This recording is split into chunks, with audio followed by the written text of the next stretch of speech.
So first up, could I call up Mr. Tony Hodgson?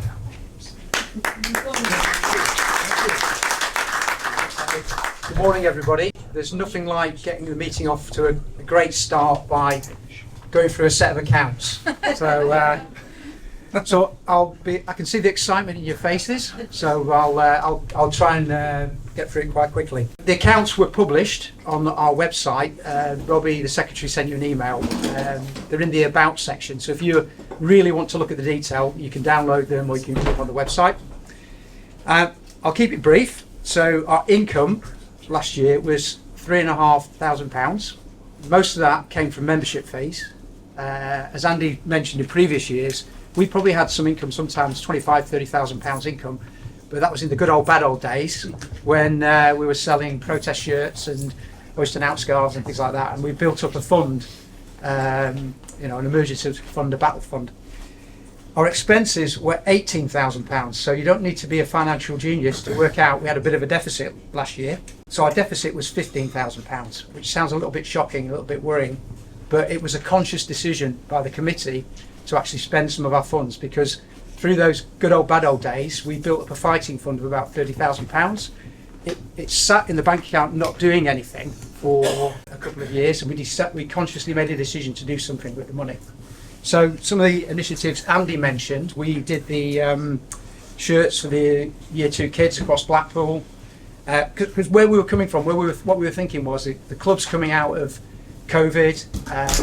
We're trying to get fans back into the stadium. So we did initiatives that were around how do we get fans back, how do we even attract fans that maybe have not gone to see Blackpool FC before. So there's the Year 2 initiative, there was the season tickets that Andy mentioned, that was targeted at families who maybe couldn't afford to go, and a few other initiatives like that. So it was a sort of a win-win. We're putting some coffers towards the club, but we're also getting fans into the stadium as well. So where we are at the moment, we've got £13,000 in the bank account, and I'm sort of comfortable about that. That's just money there. That's fine. I wouldn't like to go below £13,000. So, as Andy mentioned, if we're going to do more going forward, we need to look at other ways of raising funds, and that's what we're going to talk about later. Basically, open the floor to questions about the accounts, if anybody's got any. No? You've done such a good job, Tony. Yeah, right, thank you. I think we have to have a vote there, don't we, to approve the accounts? Yeah. Yes. Yeah. Yes. So I don't know how we do that. I'll do that. You do that. Right, there you go. Thanks very much, Tony. I'm surprised there's no questions about accounts. Okay. So the accounts are published through on our website. Can we just have a show of hands that everybody's okay with what we're doing going forward financially? Okay. That's pretty comprehensive. Also, we're going to ask, is there any votes against that or any abstentions? Nope. Okay. That's all constitutionally sound. We'll just whiz on quickly to the elections. As you know, we conduct elections on an annual basis. This year we had 4 vacancies this year because of 1 resignation, and we have an annual 3-member sort of re-election facility.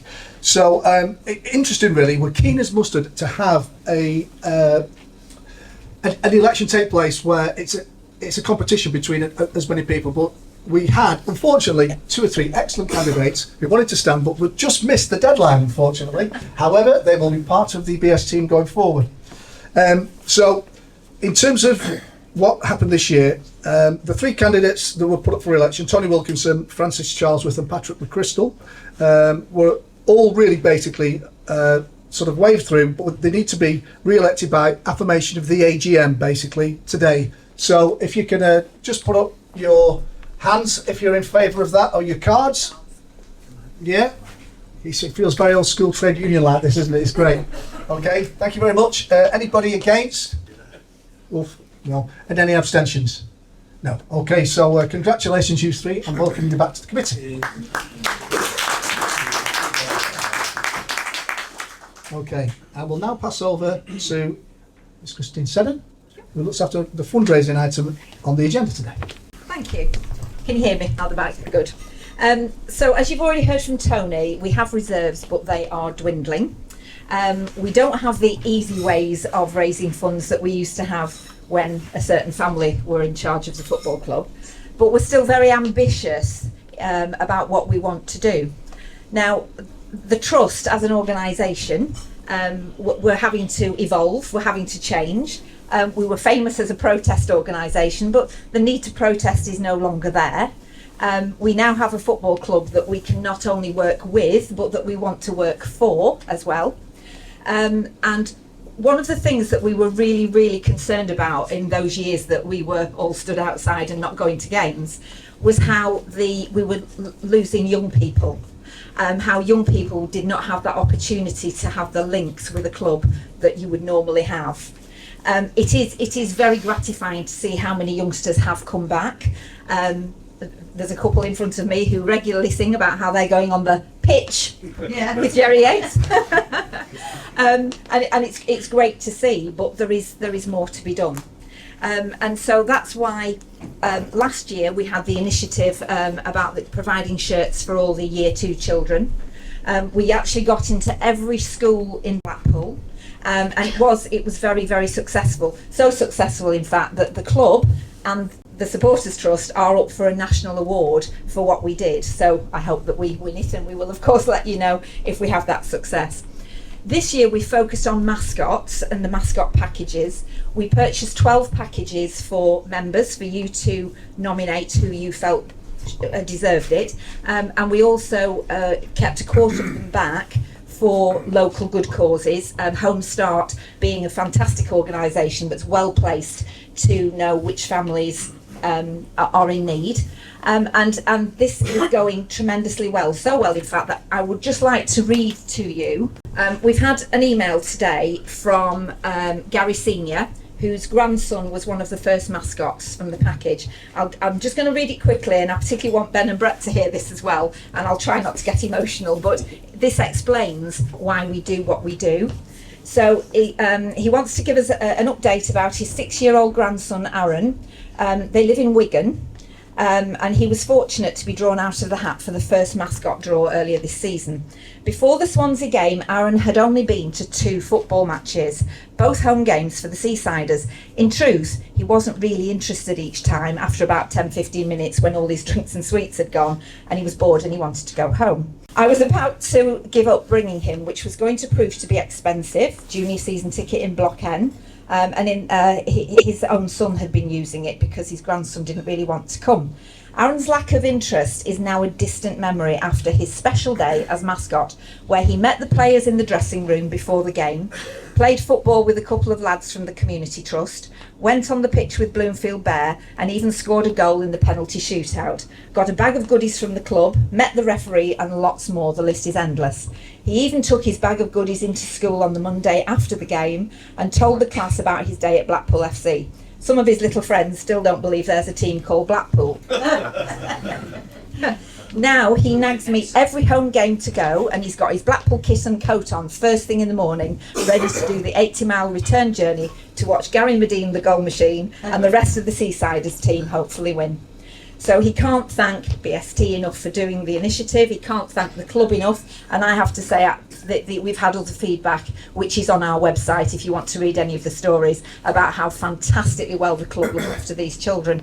This is what we need to be doing. This is how we are going to get children to engage again. So that's what we're doing it for. And I think that was just a lovely story, so thank you to them for that.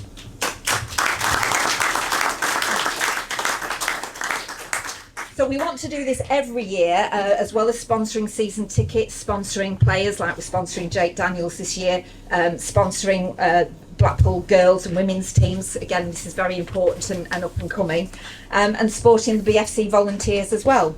So what we intend to do is to launch a prize draw to help raise the money we need and to do it in a sustainable way. We will be asking all fans, not just members, to join the draw, committing only to what you can afford.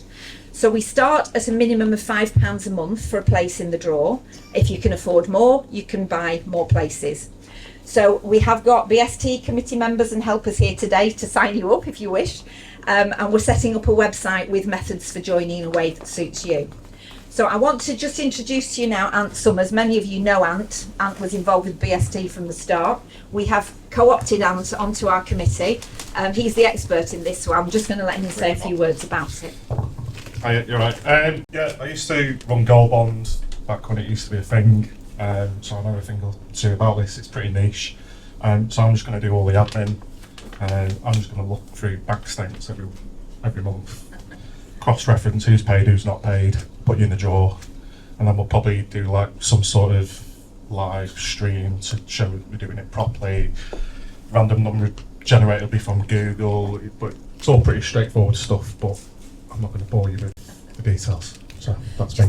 Just explain about the prizes and how we're going to nominate, decide. So I think with the prizes, for the first draw, to try and generate a little bit of interest, the first prize is going to be £200, the second prize is going to be £100, third prize £50. 50, yeah.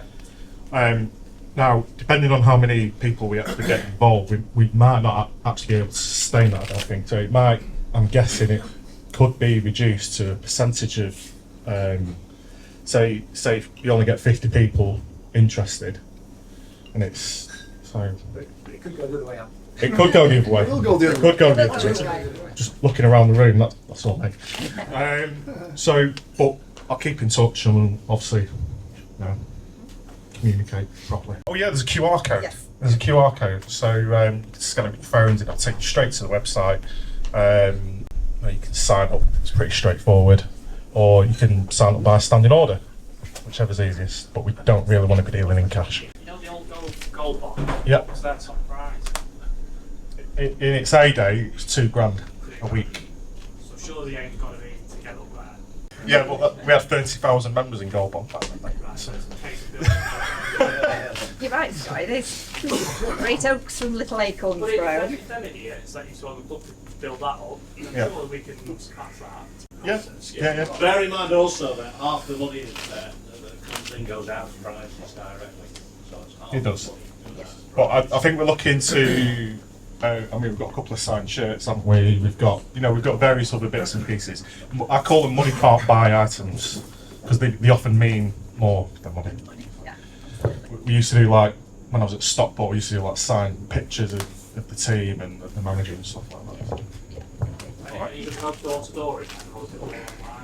How much time do you think I've got?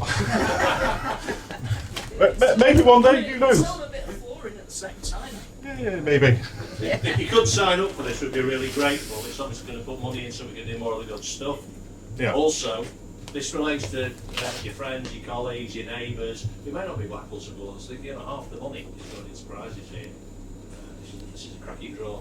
Well said. At the end of the day, this is things that are going to benefit the community as well as the football club. So it's about getting the word out there. It's about like Mark said, signing up your neighbours and your friends, and we'll grow this. It's a good initiative, and we will grow it, and we will be putting a lot more out about it soon. But today is a great day. Those who are here present can get signed up, and those the thousands who are watching, you can go online and get signed up as Christine, well. can I just say what the website name is? Yes. It's 1953, nice and easy to remember, .live. So it's not hard to remember, 1953.live. 1953.live. It starts at £5 a month for essentially £1 a week. Yeah. Now. Thank you. So we know this is a bad time to be asking you for money. We know not everyone can afford to help, but if you can, please do. It will generate benefits for you, for the club, for the community, and grow support for the club. So what's not to like for a minimum of £5 a month? So thank you for listening. Please get on board with it and up the pub. Let's try and grow it as best as we can. Every penny that goes in there either goes to a good cause or you'll be back as a prize. So, superb, really. And thanks very much for coming on board to do all this and giving us a lot of assistance in putting all this together. Tony's built a wonderful website as well. It is really intuitive and easy to use. So, okay, we'll move on to the Q&A with our guests, if that's okay. Could I invite to the stage Rex and Ben? Thank you. That's okay. Give them a nice round of applause, folks. Yeah. Hands up, please.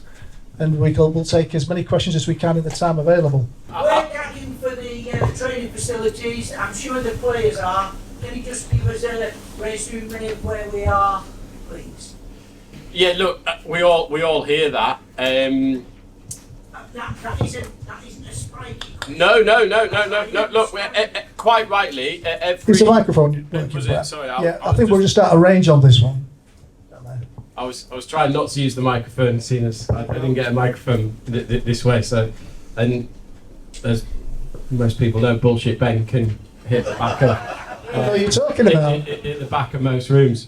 In all seriousness, it's really important, of course. One thing that I can do to just maybe update you, because a lot won't be aware, that we've invested again in the facility at Squires Gate. So during the World Cup break, there'll be another building going which will operate as a gym.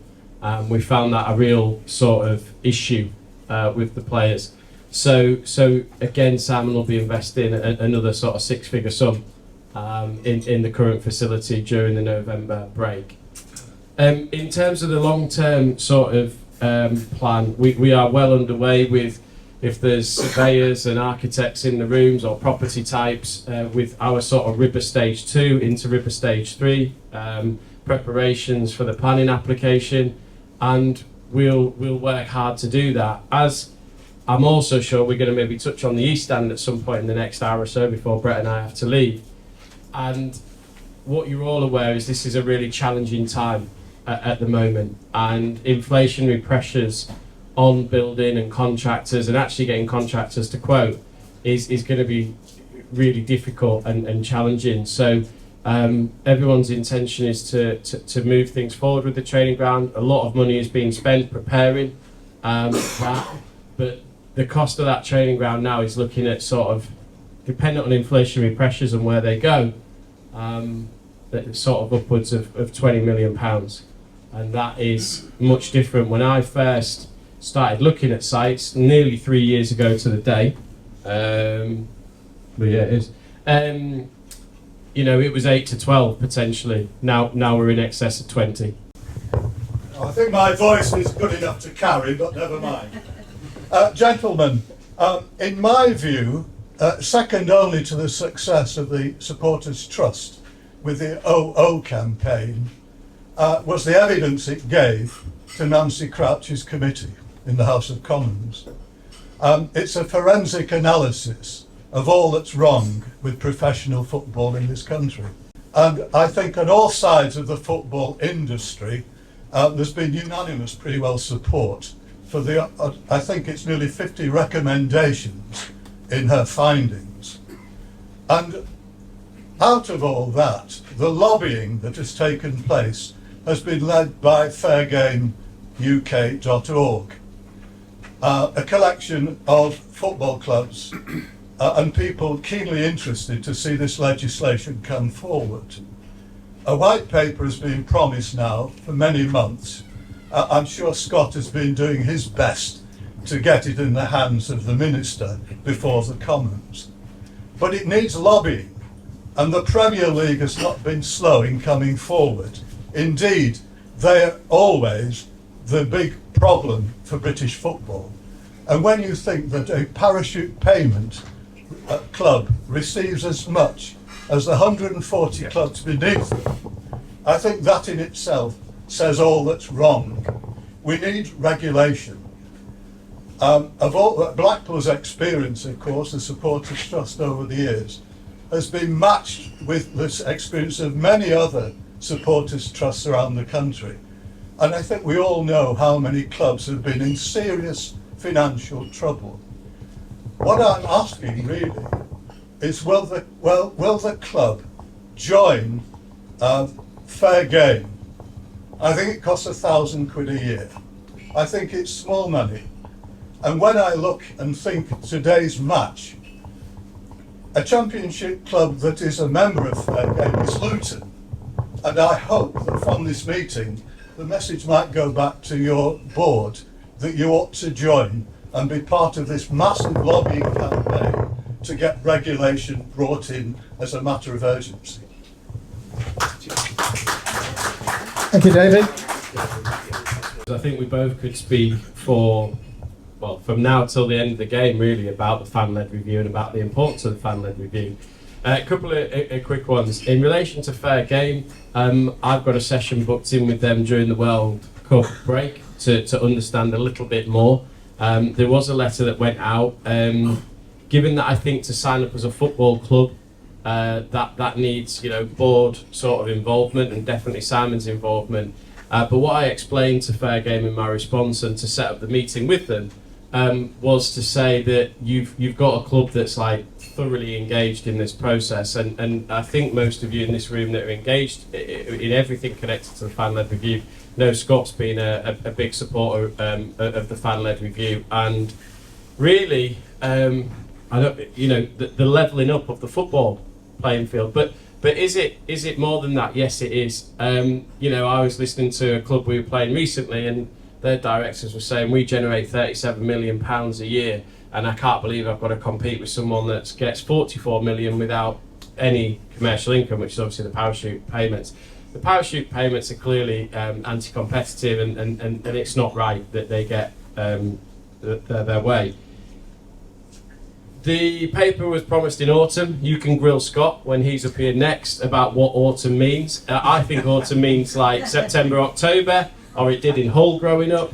I'm sure it's not dissimilar in Blackpool. It means now autumn sounds like the 24th of December if we're lucky. But I'll leave that one to Scott. Sorry, Scott. But look, it's absolutely critical. I've just talked about inflationary pressures. We've just talked about needing to put right the wrongs of some of the past here, which is that Simon's going to have to spend a lot of money. The club is going to have to spend a lot of money building training grounds, looking after east stands. You've seen all of what's been spent around the club with the painting and the Squires Gate and the pitch and the AstroTurf around the pitch, and the list goes on. The fan-led review is critical. There needs to be a redistribution of the monies in football, and you know, if Scott was speaking to his, you know, his peers and people involved in not just sport but also levelling up, it's a way where I don't think the challenge is the big 6 or the big 8 clubs in the Premier League. I think they're there. It's the 12 to 14 below, and maybe some of our current peer group that will make that journey into the Premier League and then be thinking about the journey out of the Premier League. It's those that, you know, it is the proverbial turkeys voting for Christmas, because they don't want that. But that's why, you know, and I was very fortunate that Tracy Crouch through Paul Maynard and others allowed us to have an opportunity, Simon and I, to grill Tracy for about an hour or so. And it's clear that the FA isn't fit for purpose, in my opinion. The FA's been missing since COVID really broke out, and the FA has played a very subservient part to the progression of the Premier League in 30 plus years. So the FA are campaigning at the moment to host the independent regulator. I'm not quite sure what that definition means, we're not quite at those conversations. But for me, we need people who know how to govern, how to provide good governance, and how to ensure that that's happening. So Simon has been at meetings and has had opportunities to speak to Conservative MPs in particular in recent weeks. He is fully engaged in this process. We as a club are very much behind a lot of what exists with the fan-led review. I've had many chats with Andy and Robbie when we have our catch-ups about it as well. And the specific Fair Game, you know, we're there. So I don't know if you want to add a bit more on that, Brett. Yeah, thank you. When the government talks about levelling up, one of the best ways in which the government can achieve that would be the redistribution of the income from the Premier League to filter down to clubs like Blackpool, who would then spend that money on the infrastructure of the club, not on wages, not on agent fees, but to help develop in areas where it's most needed. And Blackpool is a really good example of that. Simon has made that representation, certainly to Scott and to Paul, and at high level with Miss Crouch, and I'm sure he will do so with Michael Gove when he's in town next, which is imminent. Probably a good example, and I don't think I speak out of turn in saying, probably one of the best examples of what's wrong with football is that during the recent transfer window, the football club spoke with 2 ex-Premier League footballers who had earned probably circa £30 million within a very short period of time, made very generous contract offers, and they would rather to stay in bed than accept the offer that was made to them. They didn't go anywhere else, they just chose not to play. And that probably sums up what's wrong with football, that there is so much money around at the high level that it makes it very difficult for the likes of Blackpool to compete. And if there is to be levelling up, let's start with that money filtering down so that the likes of Simon Sadler can put that money back into the community. And I must emphasise, not on players, not on transfers fees, but building around the infrastructure of the football club so that the community in which the club is based can prosper and benefit from that money from the very wealthy owners in the Premier League. Great answer. Okay. Hopefully this is a question that may not cost very much money to solve, but it may not be an easy one to crack. I did ask about this last year, and it's about sexist chanting at the grounds. I know that Steve and you guys and us are working towards having some kind of discussion about female supporters clubs, but this is a different issue, I believe, in that this is something that doesn't need to have any kind of proper supporters representation specifically. It's about what you're going to do to clamp down on sexist chanting. We've clamped down on racist chanting, we've clamped down on homophobic chanting, but we're still having the sexist chanting regularly. And although we have put up with this for many years, it does make women cringe. And as I said before, we are 50% of the population. And I think that it shouldn't cost very much money for the club. So all those other projects, it shouldn't implicate on any of those things. So I just wondered what we're going to do, because now we have obviously a female ground safety officer. Maybe this is something that will help. But do you have any plans beyond? Karen, what that's the point you make is extremely valid. You did make it last year, that's quite correct. As a club, we do not tolerate hate crime of any variance, whether that be racism, homophobia or misogyny. They are all unacceptable within Blackpool Football Club, and we will do our utmost to stamp them out. Ben and I come to the games with our wives, Simon comes with his wife and his children, and we despise a certain chant that I won't make reference to, but we hear it, it's outdated, it's uncalled for, it's just not acceptable within the modern game. As a community, we've moved on. What I would say is you're quite right that we do now have a female ground safety officer who is doing a wonderful job, new in post. We're delighted to have her. She's a real asset to our staff. We will act upon information that we receive. And Karen, I would invite you, if you hear misogynistic comments that are made, tell us who that is and we will take action upon it. To be fair, but I mean, it's chanting. Yeah. I mean, I even had a kid behind me, a young boy, he must have been about 10, singing along. And that's the way it is. Well, we have to question the parenting as well, don't we? That 10-year-old will not be there unaccompanied, and we have to question what standards that parent is setting. Because certainly my 10-year-old son wouldn't have done that, and I'm sure that Ben's won't when she's 10 years of age. But no, you're quite right to make the observation. Can I touch on the Steve's at the back, Steve Rowland? We discussed a female supporters group because we are very keen to give women more of a voice at the football club. We have a lot of female supporters who attend, and we potentially have female supporters who don't attend for reasons that you've just highlighted, Karen, that perhaps they don't feel comfortable, perhaps they feel that it's an environment which they find is not welcoming, and we need to do more to make that a better place for women, for the match day experience to be enhanced, home and away. Now we know that at Watford, Steve spoke with the ladies at Watford's women's supporters group called WOW, Watford, Women of Watford, and what they do is they have arrangements for group travel to away games where women may feel more comfortable, because we have had anecdotally ladies say to us that I'm not quite comfortable where I'm sat at away games in the middle of a group of young lads. It makes me anxious. So there's more to do around women's involvement in the football, which we want. The women's game is growing, and quite rightly. We support that as a club. We have the community trust involvement now, and the group has received great response. I think Steve's had around 25 ladies who have expressed an interest from last night, which is a good start. So we will have a meeting, and let's give women more of a voice in the way that things move forward. I hope that answers your question, Kate. Cheers, Brett. Can I just add to that? Yes.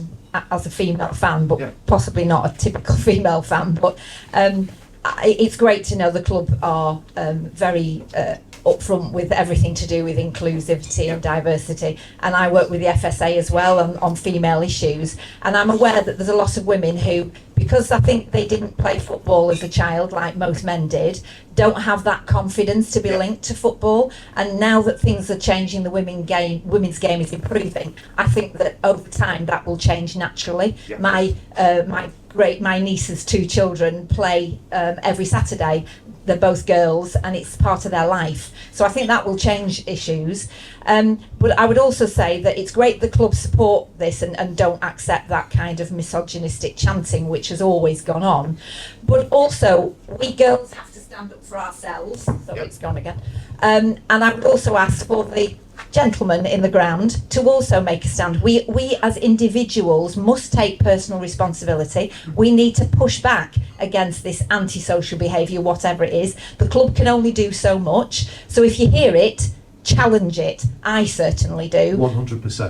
And that is the way to really stamp it out. It has to become unacceptable to our football culture at our club. Yeah, it's all of our problem. Yeah, and we all must do our bit to end that. And it'd be great to see your involvement, Christine, in the new women's group. Yeah, Mark Turner, BST committee.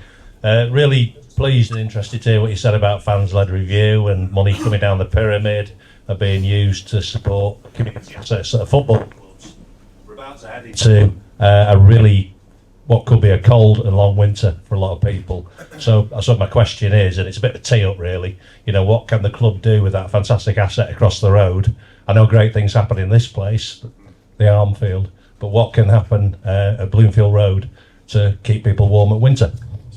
It's a really good question, and we're working with Ash on that, and the EFL have recently circulated, you know, sort of letters to that effect. Look, what we're going to do as clubs, what can we do? You know, look, we want to try and talk about a lot of positive things happening at the football club today, but you're quite right that there are, you know, some challenging times ahead this winter, and maybe this is, if things are to be believed, you know, a challenging financial period for some time. In my lifetime, obviously, I remember 2007, 2008, and yeah, what's happened in recent times with interest rates in particular, mortgages, credit cards, car loans and the like is going to put everybody under pressure. I think you're all aware that there was food banks that operated through sort of the community trust. Utilita have come in as our front of shirt sponsor and want to kick that on. We've started discussing with Ash about potentially opening up the stadium so many days, so many hours a week, somewhere people can come and probably interact with each other, share stories, be provided guidance, and I'm hopeful that hopefully during the World Cup break we can start to put some things in place to build on the wonderful work that the Community Trust does around those areas. So it is very much something, and I think we touched on in the structured dialogue meeting as well, that we're going to try and find ways that we can open the stadium up and we can provide warm spaces and spaces where people can come and maybe take some really basic but initial guidance, whether it's leaflets, whether it's signposted, whether it's staff there from citizens' advice and places like that to try and give them help in managing the challenges ahead. And Robbie, Andy, Ben and I had a brief discussion the other day, just very briefly, just to add to that. We were asked about what help BST can give to Blackpool Football Club, and it's a very generous offer. And what we did discuss around maybe volunteers helping with that warm space, being present, being there to engage with people, and just to chat and be there, you know, a helping hand. So that's perhaps one example of the club and the trust again working closely together. Yeah, thanks for that. That's a really encouraging response. Obviously, community assets like football clubs, they're they're mostly about football, aren't they? You know, we're interested in what happens. We're particularly interested in what happens midweek at the moment, but we're interested in what happens at the weekends. But it's an opportunity to bind the club and what it represents to the community more, and who knows, we might even get some more fans out of it. Yeah, agreed. Just going back to the situation with the fan-led review, thanks David Owen for raising that one. And I'd just like to add to that a lot of people may be aware that through the Supporters Trust we've had great input into this. Myself, Christine and our secretary Robbie Whittaker have all been involved with the Football Supporters Association. We presented to Tracy Crouch. We had a half-hour session when the information was given, and obviously at this football club, our history, you know, it just highlights how much the fan-led review is, you know, and the regulation is needed, the independent regulator. It was this supporters trust that first ever called for an independent regulator. We set up a petition in 2018, I think it was, and we were the first people to call for an independent regulator. Everybody really are playing catch up now on that, and you know, we were ahead of our time. I think Christine has said that in the past. But the point I want to make is that through the Football Supporters Association, there's a lot of work going on. I know David mentions Fair Game. I've not really, you know, seen their work, and I don't know about the £1,000 they want to charge the club. The Football Supporters Association won't be charging £1,000 to be involved. I know that, and through ourselves, you've got a good link there through the three of us. I'd say that. Coming up this month, we're coming up to the 12-month anniversary of Tracy Crouch's report coming out, and from the Football Supporters Association, there's a number of meetings taking place, a number of initiatives that you need to look out for. You all, as individuals, can be a member of the Football Supporters Association. If you go to the website, Football Supporters Association, you can sign up as a member for free. And there's a goldmine of information on there about all and everything that's going on. Perhaps yourself, David, could have a look at that, because you'll be amazed at the work that's taking place, a lot of work. And Blackpool are heavily involved in that, I would like to say. It will be interesting to hear from the MPs in the room as to where we are with the situation. There is an all-party group meeting a week on Tuesday in London, which myself and Robbie will be attending, and MPs will be attending. As I say, lots of work taking place on the fan-led review, and we are heavily involved there. And it's good to hear that the club, we're all on the same page. I feel that the distribution of wealth is the biggest issue that we have here, and the fan-led review being implemented will massively benefit Blackpool Football Club. Yes. Agreed. I don't think there's much more that we didn't say earlier, Tony and Atha, but I think what you did is, and maybe Brett and I didn't expressly, is, this is something that we need that wonderful work from BST, FSA to continue, as well as doing what we're doing. It is something that we can all work together on, because what concerns me, and in a former life I was one of those horrible football agents, but I wanted to sleep straight in bed at night. But the reality is, we don't just simply want an extra however many million landed in Championship football clubs, because Championship football clubs clearly struggle with financial fair play, and struggle to budget, and struggle to keep wages to turnover ratios under 100% in the main. So yeah, we are aligned in a lot of that redistribution, in a lot of the parachute payment sort of distortion, and I really hope that the minds controlling our government at the moment see that this is something they could do a lot of good with and create a lot of positivity for, with very little money actually leaving their budgets. Hi, so the question I've got is if the club, and I really the trust as well, it can do anything more to reach out to what I believe is one of our greatest assets that's untapped, which is people like myself. There's a number of people up around the room who've travelled a long way to be here today. We're assets, we are, like Simon. We come from a generation where to find work we had to leave Blackpool. You can take us out of Blackpool, but you can't take Blackpool out of us. And a lot of us are similar. We're not as bad off maybe because we've gone on to do jobs elsewhere, but we're assets, and we're going to the away games. I see a lot of people I went to school with, a lot of people that still have a great affinity for Blackpool, a great love for this community and want to do something, but were not necessarily reached out to as one of the assets of the club, as indeed Simon was himself, like not living here, but reached out. But there are lots of people that come to this game. So, you know, what can the club do and the trust do to leverage more, to engage us more, the people outside Blackpool that still care about this community, still want to see this community thrive rather than die? I would hope, in terms of the club's infrastructure over the last sort of period of ownership for Simon in particular, that, you know, we went down the single sign-on journey this summer with Tangerine TV, with the new website and an improved website again. So now we have a lot of, we have some infrastructure, we have a lot of better data, and I think we're now able to talk to the supporter in a way that we couldn't when we joined the club, and when Brett and I sort of started looking at what was in place. You all know that we had no real online store, we had no CRM system, we had no accurate data. Lots of, you know, things were dealt with in cash. So no, it's just a fact. Now we are much more advanced in that. I guess I don't know. Brett might have a different view because he's Blackpool. I'm the sort of slight imposter for the last 3 years, but you know, I think we're open to suggestions. Steve is always available. A lot of people at the club are available.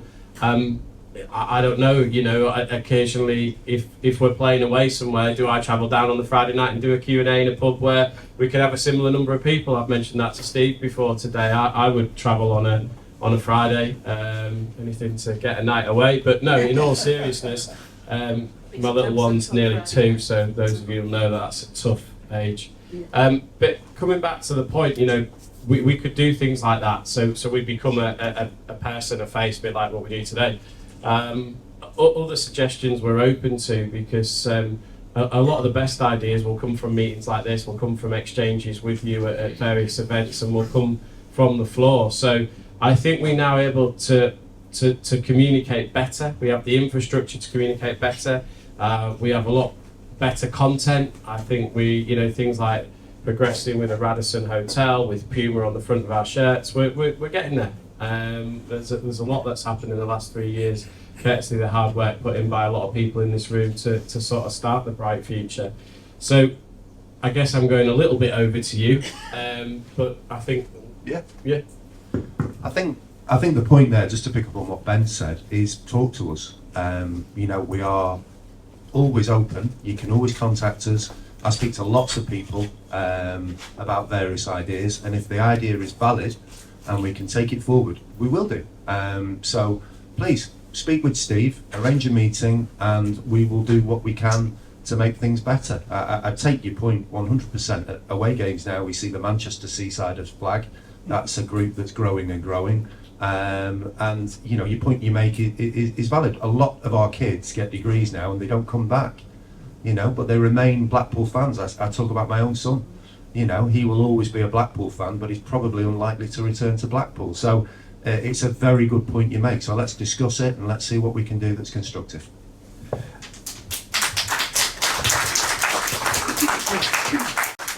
On that point, gents, do we know from our data what percentage of our season ticket holders live outside FY postcodes?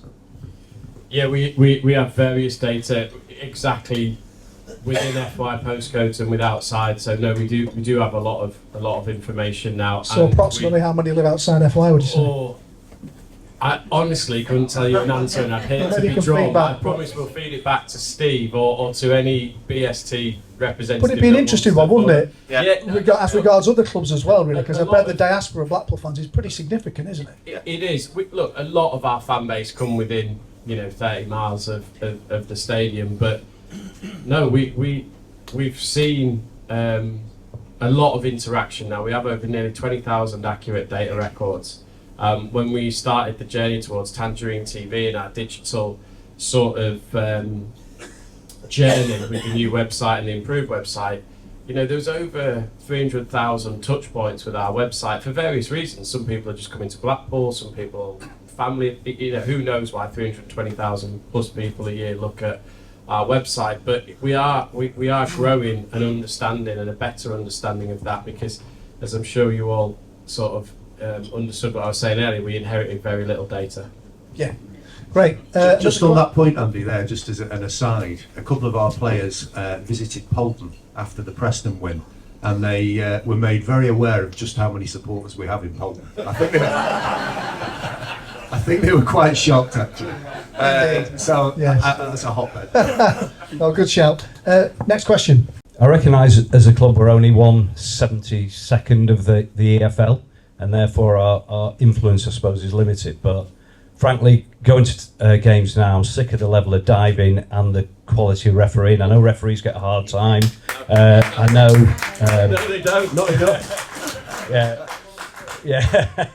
I know that, well, a friend of mine tells me, I don't know how true this is, that if the manager has to complete a report on the referee at the end, and if you score anything, I think it's below an 8, you have to fill in something like a 30-page report, which, you know, if I was doing that, I know how I'd score them. So I guess what can be done, because again, we all accept shithousery happens, Gaz is good at it, we accept that, referees make poor decisions, but it really has reached new lows, and I just wonder what the club can do to influence it. Lee, can you knock this camera off? Right, for the record,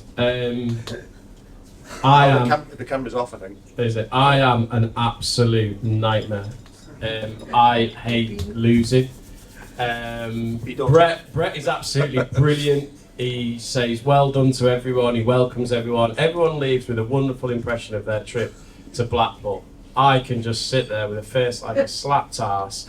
I can be there to welcome referees into their dressing rooms, as I did after the QPR game last year when, you know, they couldn't get that sort of very good goal from Kenny sort of right. This year we have seen, I think, a drop in the quality of Championship referees.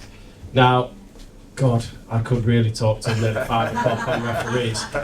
Only in 10 years have you can't speak to the referee until 30 minutes after the game.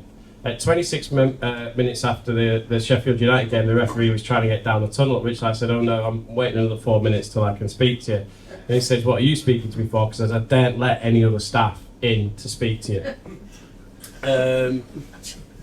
I suggested that he got bullied in the tunnel at half-time because he refereed the game very differently. He said not. I said, well, I think the footage disagrees, and I think last year there's an element, isn't there, where we sit there, after the game and we go, do you know what, there's a bit of give and take, these things will level out. Last year when we did the maths, we felt that we were 10 points down due to really glaring, obvious referees' mistakes. And you can do the maths on where that would have put us. This year, it's tough for league. A lot of teams have spent a lot more money. COVID and financial fair play and wages to turnover ratio seems to be a thing of the past for Championship clubs, or most of them. So we might have the luxury of letting the officials rob us, in my opinion, of 10 points. I have regular conversations with Kevin Friend, the ex-Premier League referee, who has now taken over the management of what they call Select Group 2 referees. I call them Championship referees. He's took over from Alan Wiley. I liked Alan. He could talk to you. I feel Kevin, and I've said this to Kevin, I feel he listens because he thinks he needs to. It's his way of staying involved in the game after finishing refereeing. But actually, he just looks for an excuse to tell you that you're wrong. I've had many calls. Nick Horn, our club secretary, a lot of you know, he does fill out those 30-page reports on a regular basis. The only saving grace I believe we have for the quality of refereeing improving is the arrival of Howard Webb in December as the head of all things refereeing in this country. I had the pleasure of spending a bit of time with Howard because I worked at Barnsley and he's a big Rotherham fan, and every sort of charitable dinner or function or football function, Howard was there and I was there. He is best in class, as I think you all accept. He is a South Yorkshire lad who refereed the biggest game in the world and a number of the biggest games in the world. He's our last hope, in my opinion, because he will not suffer fools. He is at it. He has gone around the world, banked his cash, and now he's coming home to sort our lot out. And hopefully Howard won't mind me saying that. The real interesting bit, and I think, because we've appealed Shane Lavery's red card, we appealed our mass confrontation charge, and you know, how Fotheringham can throw his towel off, throw his gloves up, I'm a rugby league fan as well, pick Lavery up, dump him to the ground, he gets a 3-match ban and we get 25 grand fine. I'm not so sure. The great thing is, if you're not following it, Sheffield United have got done 3 times for mass confrontations this season. So if their fine ain't bigger than 25 grand next week, I'll be writing even more letters. The problem is the FA can't get hold of them. Just get a voicemail, just get an email. No one wants to pick up the phone, no one wants to talk, no one wants to explain. It's difficult. But Howard Webb, for me, is our last saviour. But just so you all know, I am falling out with referees. I am ringing Andy Amble, who's head of professional game at the FA. We are appealing when we feel a sense of injustice. Simon is potentially being offered the opportunity to speak to the head of all refereeing in this country, because he's as incensed as you guys. I don't think he'll mind me saying that. No, he's absolutely incensed. Do you support VAR? My problem with VAR, and again, it's great to be talking all things football with you, because I know in the past, in these meetings, things would have been more challenging, but hopefully you won't mind me keeping going on the referees issue. No, the issue with VAR is, I was in Israel for a period where they brought VAR in. If you think the quality of refereeing in the UK is bad, then we're a bit lively in Tel Aviv as well. Great, but my frustration there was a lot of them spoke English, so I was in real trouble when I didn't think they could. But the issue with VAR is you could have VAR light, which is 4, 8 or 12 cameras. You know, in the World Cup, when they've got 30 plus cameras, the hope is that a referee sat in an office or in front of a screen, if he's got 30 to 42 views, he shouldn't mess it up, yeah? If we're looking for the same referees that can't clearly, you know, notice that Ollie McBurney's forearm smashed our goalkeeper, yeah? If those individuals are still going to be the ones only looking at 4 views or 8 views, which actually might give them 2, 2.5, 3 views more than the numpty on the pitch that's got it wrong, I'm not so sure it's worth the money. I would rather say to Howard Webb, can we get more coaches? Can they spend more time at St George's Park in the week? The other thing which I think is a challenge for referees, and think about this, so they become full-time referees, select Group 2 Championship, select Group 1 Premier League. Now before they get to 35-ish, or she, before they get to that age, they've had careers, they've had jobs. So they bring these individuals into select Group 2, probably within a season or two, because you can see the rankings go, they ain't going to make select Group 1. How do you go to someone who's just left a job of 20 years and go, going to make you unemployed? Because I'll tell you what, you know, I've worked for owners that if you're not up to it, you're out. But with this refereeing one, it's a really unique situation that you take them from an entire career journey, you drop them into a job, you realise they're not good enough, you got to drop them out again. That ain't going to promote the best in class staying. I think I've talked about referees for long enough, but the one thing you can be assured of, every time we're wronged, we're at them. We're 30-page reports, I'm on the phone, I'm questioning everything, including their motherhood, and so is everybody connected to the club. So I hope that Howard Webb's going to make a difference. I don't think VAR's the answer, but I think spending more on coaching and more time that the referees spend together with the likes of Howard Webb, I sincerely hope that those 10 points are going to get eradicated in years to come. Will VAR come in the Championship? Potentially. I think a lot will depend on what happens with the broadcasting deal when Sky's up, because if we go more towards the iFollow model, more towards a streaming option, the chances is a lot more cameras will be put in the stadiums, and hopefully, if they're sensible, the more cameras in the stadium could be linked to an ability for VAR.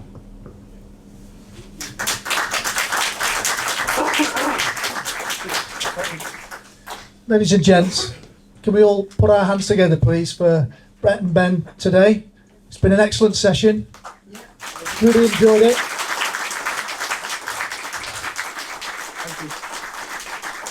Really appreciate you coming across. I know Brett very kindly said we've managed to carry on, but we've reached 12 o'clock now. We've got, obviously, Paul and Scott as well. So thanks again. We hope to see you again, but nice round of applause again for these two gentlemen.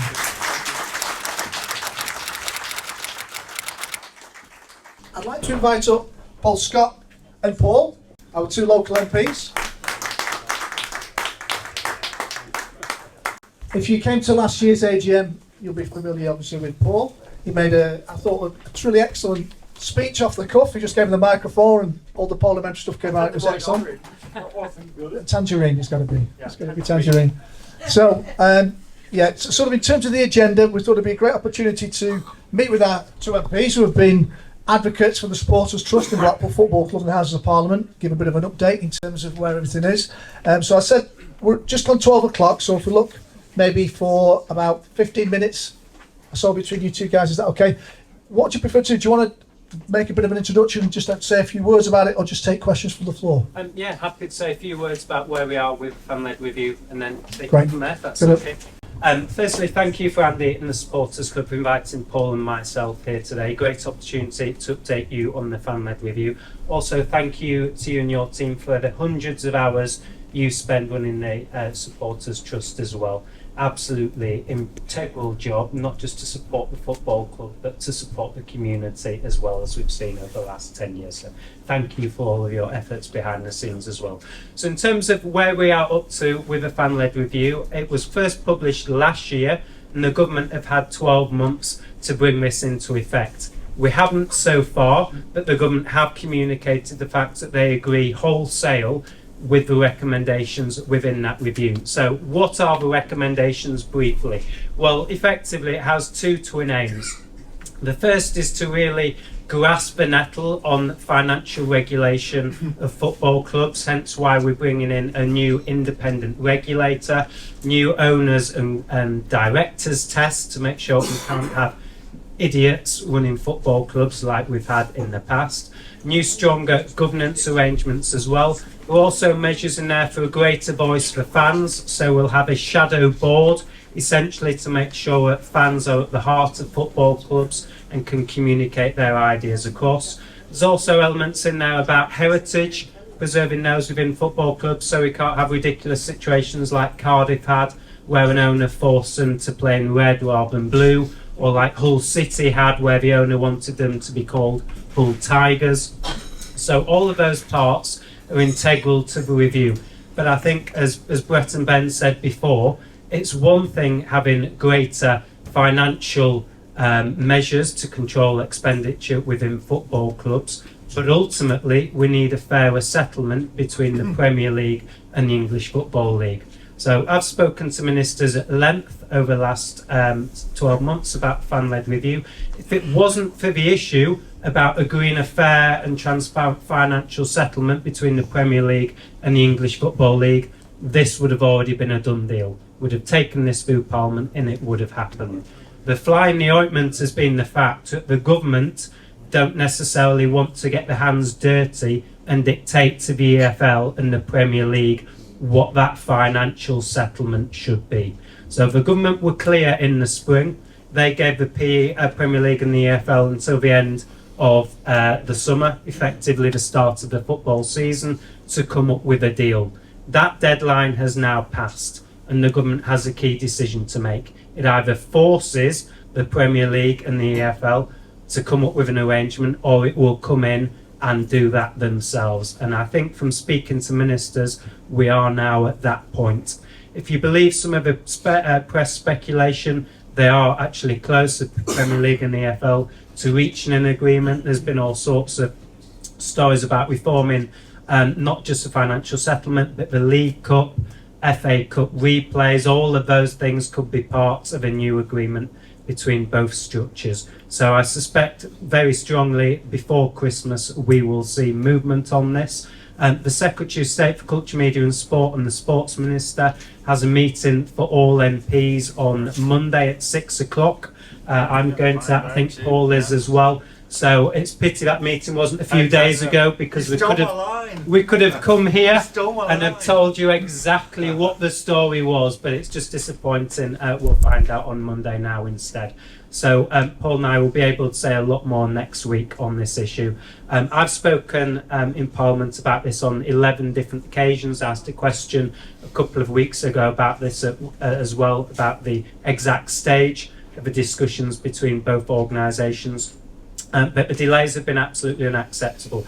And the big concern for me is every month which goes by, or every season which goes by without action, we see more football clubs in trouble, whether it be Derby County, whether it be Bury. So we have to act.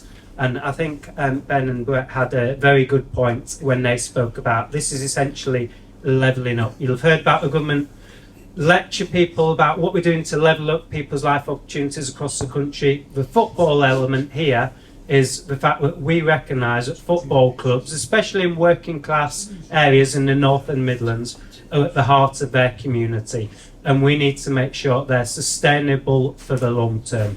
And if that means the government intervening to make sure that some of the money is going to the Premier League, especially the big six, trickle down to likes of Blackpool, Burnley, Barrow, Accrington, or wherever those clubs may be, that is what we need to do to safeguard the future of the English game. So you've got both of our 100% support on this issue. Please do email us next week. We'll feed back to Andy what comes out of the meeting on Monday. But you've got us both on board, and really the government need to act now, because we're in the second half of the Parliament. Huge challenges ahead, cost of living, the NHS. There's always something else the government has to act on, but this can't wait, and we need to do this straight away. Firstly, my apologies for being late. Last year I was half an hour early. This year I was half an hour late. Maybe next year I'll be on time. Who knows? Doesn't take much for my diary management. I agree. I think I came in just as Brett and Ben were doing a fantastic job of promoting the government, better than I could at the moment. But governance in football, which is the phrase we're hearing, is critical. Now, my first priority right now is governance in government. Getting that right, that's a bit of a challenge after the last few weeks. But I think we now have an opportunity. Scott mentioned the meeting tomorrow. That I think will be crucial. Tracy Crouch and I have a coffee once a week in the morning, our breakfast, setting the ball to rights. But the first 5 minutes is normally how did Blackpool do at the weekend, because she has a family interest, of course. She is immensely confident that most of what she has recommended and what you're setting out today in terms of distributing the money is going to occur. So I'm optimistic as to what I'm going to hear tomorrow. Faces may change, names may change. You may struggle to name the sports minister. Hand of anyone who can name the sports minister? Christine. Yeah, well done the back. Free point for that man, maybe from the bar. The names may change, but the salient politically of this, I always say to every minister, every new minister I come across, that this is the only town where the Supporters Trust puts up parliamentary candidates. This is a political issue. It's not just a fun and games issue. Hi, Andy. And that doesn't worry me, because that gives me ammunition to point out to ministers why this matters. And I was sitting down with the new deputy head of policy, I think it is, at Downing Street. He's just been appointed day before yesterday. I saw him for a coffee earlier in the week, and we were talking about the importance of sport in communities like the ones I represent. And it isn't just championship clubs. It's when you go to Squires Gate, where I've gone to see non-league matches, because my hometown team, Whitton and North Victoria rather, been in the same league as Squires Gate in recent years. It's all down, right down to the amateur level as well, to junior level. I feel a bit sorry for some referees because of the abuse they get in junior league, so I'll stick up for some referees maybe. But sport matters to our communities. Politicians haven't got that before. They've been non-interventionists. Oh, it's a matter for the football clubs, blah, blah, blah. Whilst all the while we've seen what's gone on here in this town. So I welcome the fact that government is now recognising that there is a role for the state in supporting this sport in particular. So I'm optimistic what we're going to hear on Monday. And I'm going to be urging them not to say, oh, well, we will legislate in due course. That's one risk, is we will legislate as soon as possible before the next election to make sure it's on the statute book. That's the big risk I now want to mitigate. And just on some of the other points I heard around opening up the football club for over the winter when times are going to be tough, I don't disagree. And I would urge the club to speak to the Director of Public Health, Arif because it can get every single community asset across the town, how it can be opened up for those who need it most. And there's a word I didn't hear when we were discussing that matter, which is loneliness. There's a massive correlation between those in this town who live alone and qualify as being lonely and who are being particularly affected by inability to afford their own heating. So I would really ask the club to think about that. I know actually the Community Trust does an immense amount trying to tackle loneliness in the town, but the club has a really important role to play in supporting those people in particular, the older male demographic who often are the loneliest and who might be the most likely to come to the football club to look for support. So just additional social policy point at the end there. I'm happy to take questions on football or anything. Okay. Within reason. Thank you for that, Paul. We'll hand over to Christine. Just going back to the whole fan-led review thing, my big worry is the pressure that is being brought by the likes of the Premier League to ensure that the independent regulator still sits perhaps within the FA. Now, as part of my role with the FSA, I've been to a meeting with the FA on this matter, and we made it very clear that that ship sailed some time ago. They had the opportunity to reform and failed to do so. So I'm not sure that now is the right time for them suddenly to be saying they should be, the regulator should sit with them. But also next week, I've actually been asked to go on a call with Michelle Donnellan, who is the Secretary of State for DCMF this week, I think. So I tend to get rolled out when these people who make decisions need to understand how fans feel and how supporters feel and how communities feel. And obviously I will be putting that question across to them or getting that across. But I just wondered how you gentlemen feel about this, and do you sense that there is this almost bullying and this pushing from the money boys to not to implement the fan-led review properly? There is always a risk that vested interests in some way intervene. Equally, you will recall the same phrase that I recall, which is last chance saloon. The FA were in the last chance saloon, according to Tracy, many, many years ago. I see no reason why they should be allowed out of that last chance saloon, frankly. Indeed, they've failed comprehensively since that point. So yes, that is a risk, but don't forget, this turns itself into legislation. Legislation can be amended, and the opposition will be perfectly happy to amend legislation, I can assure you. They think there are votes in it. That's how politics works. The likes of me and Scott can examine the legislation and put pressure on ourselves. So what is said or what appears in legislation is only the start of a process. But I don't get any sense from what I'm hearing from ministers that the FA is somehow going to negotiate its way out of this. They stopped trying to lobby the likes of me because I think they recognise it's run out of steam. So at no point do I think the argument has been won until that law gets royal assent at some future date. We have to be vigilant, but there's an immense appetite from the likes of Scott and me and many other MPs up and down the country to actually get this right. And we recognise the FA has had its moment and lost the argument. No, I think you're entirely right. There is, of course, vested interest pushing back on this. I've met with the Premier League 2 or 3 times on this, and their stop line is actually they accept large parts of Tracy's review, including the financial regulation elements. What they don't accept is the need for a larger slice of a pie, and that comes across very strongly. They often highlight the so-called transient 14 Premier League clubs, Crystal Palace, Southampton, those who flip between the EFL and the Premier League and say, well, actually, they'd be adversely affected just like some other clubs would be if we gave the EFL more money. That's the Premier League's pushback, hence why a deal hasn't been reached yet. But again, as Paul was alluding to, that's where the government needs to come in and make sure this happens.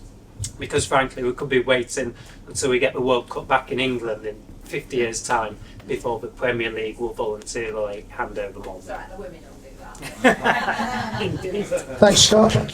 We've got a question from Mark.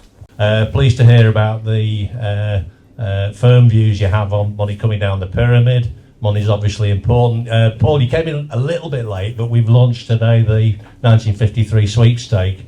Half of the money will go to good causes, which BST will be looking out for. We'll be funding mascots, all the things that we do. tickets for disadvantaged people, and so on and so forth. And half of the money will go out in prizes. And I know that you, Scott, take a firm interest in gambling as part of your day job. So my question to both of you is, are you both going to sign up? Yes. Send me the form. I have been known to have a flutter. You are quite right, so I will publicise that on my social media as well and give that a push if we can help. Fantastic. So if you can make sure you send us the details, it can go on both our social media. Someone sends me the form, I'll sign up. I'll sign up to anything these days. We even have a QR code there for those of you who are in the modern world. You can just QR code it. I'm a Tory, I'm not in the modern world. How are we doing, folks? Any more questions before we let these two gentlemen abscond? No? Okay, well, I'm going to say thank you very much indeed. It's been wonderful that you've come down and attended. Can I have a nice round of applause for these two chaps? Thanks, Scott. Cheers, Paul. Can I just quickly answer a couple of questions that were put on that lovely forum, AVFTT? Because I don't want it to be said that we don't answer questions. So those two questions were, we asked members to fill in a survey some months ago, which many of you did, but we haven't published the results. I can't remember why we haven't, to be honest, and whether it's just because we've been so busy and we just haven't quite got round to doing it. But I can assure everybody that that we will do so, and that we are acting on many of your comments, and indeed the fundraising, etc., and where we're targeting it has come directly from that survey. The second question was, what are BST doing about diversity? What we're doing to encourage people from all walks of life and women, etc. What I would say to that is that we sponsor Jake Daniels. We sponsor one of the Blackpool girls and ladies football teams. We used to have a female chair of the trust and two ladies on the committee, but we do need more women. But we are definitely a very inclusive organisation, and really we want to push that forward. We are open to all. So I just wanted to answer those questions because, you know, many people might be thinking the same thing. So that's now done. Thank you. Cheers, Christine. One of the very small points of order, we have lovely Laura here, who's got a collection bucket, which will be shaking as people leave the room. Laura works with Chris Hull and the Tangerine family, and last year we held a meal for the homeless here, didn't we, around Christmas, and we're going to continue doing some fundraising again to do the same thing again this year. It's been a collection outside the ground, I think it's on the 10th when we played Birmingham when we put the capital. Okay, so today we'll publicise all this as well, just to let you know. So it's Chris Hull and a group of people do a lot of good work. So there's one happening here. Is there another one happening elsewhere? Or is it just the one here this Christmas? One here. The one here. Yeah, there's one here on Christmas Eve, and Christmas Day is at the Sally Army. Oh, and Christmas Day at the Salvation Army. So another good group that are working with us to assist with the community. So if you can be generous and dig deep, put a few coppers into the bucket, that will be greatly appreciated. Altogether, I think we've got just over £3,500 Yeah. all the collections, all away coaches and everything. Yes, wonderful. Okay, so thanks again to everybody. Thanks again to Brett, particularly from the club and our MPs. And we will also have to thank Mr. Lee Charles, who's been broadcasting this. If you want to scrutinise